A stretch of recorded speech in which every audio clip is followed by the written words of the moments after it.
First of all, I'd like to thank everybody for being here. This bill is a very important bill that I think protects children. And the House and the Senate both passed it overwhelmingly. And as you know, the governor has vetoed the bill. And I think that that is certainly his prerogative. I had hoped for a different result. And with that, it will go to the House and the Senate, and they will decide whether or not to override that bill. This bill is very tightly crafted. It doesn't go into other lanes. What it does do is protect children from sex change procedures, and only those procedures that are chemical and surgical, nothing else. It still allows for health care, and it still allows for counseling, which is incredibly important. We cannot do anything else but allow for counseling and health care. But we must protect children from experimentation. Anything else is not acceptable. Senator Clark.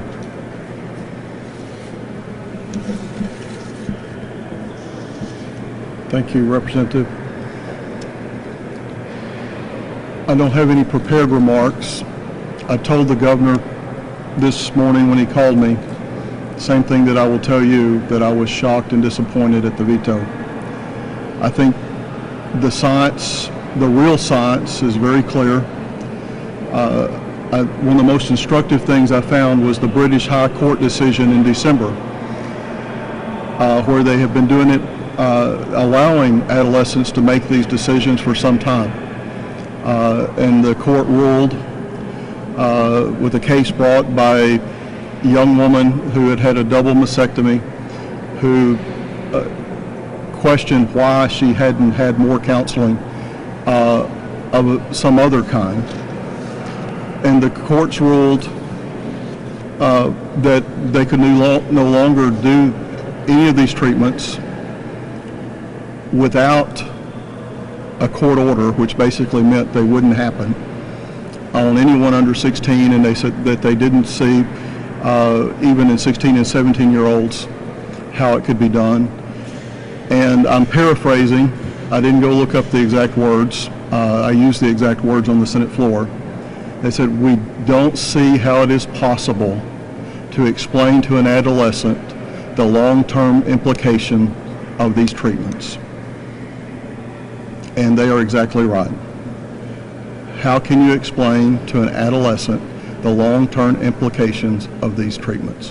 Whether you go to the study in Sweden where they studied every single person that had a sex change, if you go to the American Academy of Psychiatrists, children and adolescent psychiatrists, you go to the real science and all the real studies that go in depth.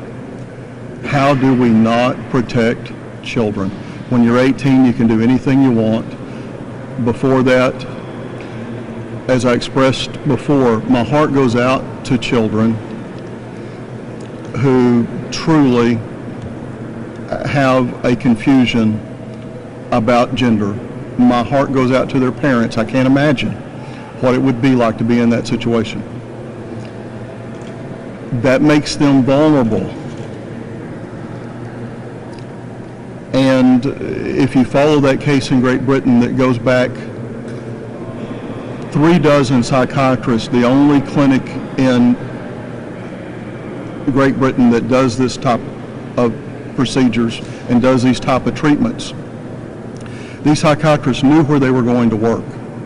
It wasn't that they were against this kind of thing.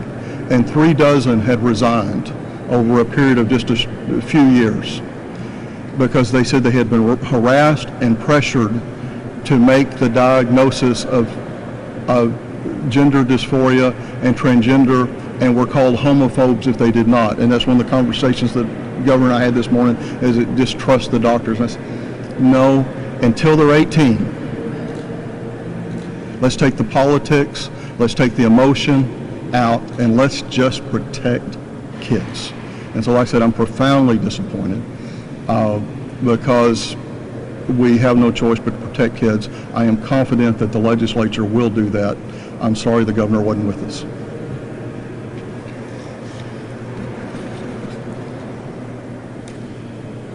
some of the comments that were made this morning and then the press conference with the governor was this was a cultural war. He is right about that. This is a cultural war on children. These children need to be protected. These drugs are off-label and shouldn't be used on children. When they're adults, they can make those decisions. That this bill was off course. No, this bill is right on target to protect children. That's exactly what we should do. We do that every day by saying, no, you wait till 21 to have alcohol. We say no to children for cigarettes. You can't even take your child home from the hospital without a child safety seat. We don't let children buy cough syrup, get tattoos, rent a hotel room. Don't even let them change their name.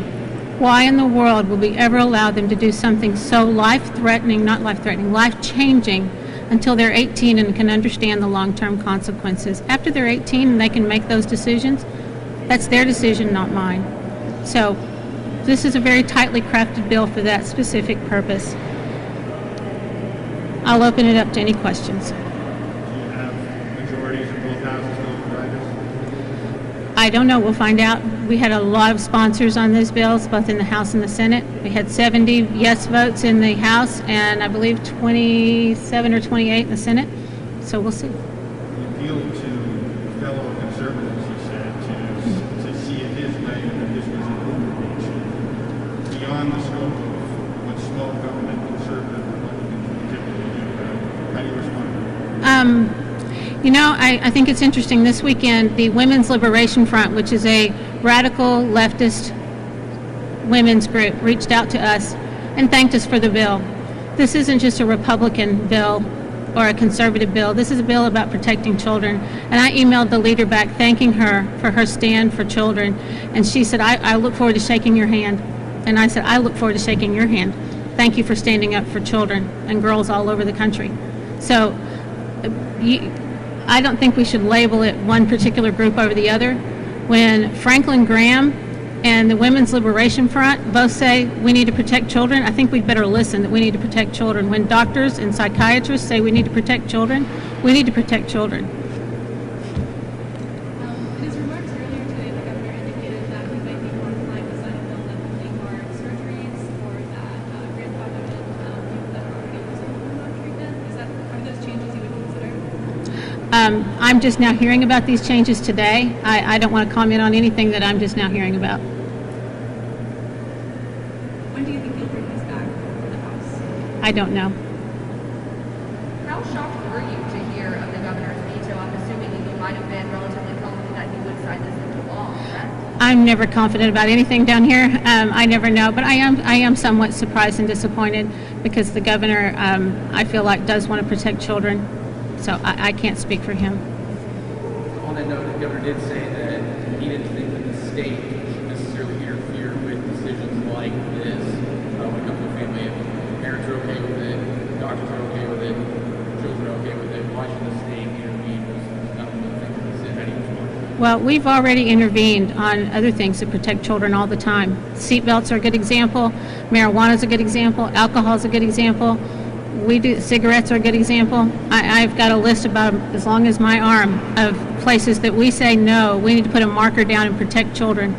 And I think good people on both sides of the aisle would agree we need to protect children, especially from something that is very specific. When you give a drug to a child that blocks their bodies, and it's not even a drug that's been approved, and the long-term cardiovascular disease, cerebral vascular disease, their growth plates, a child's brain is not fully developed. The brain is the one organ that we know the least about.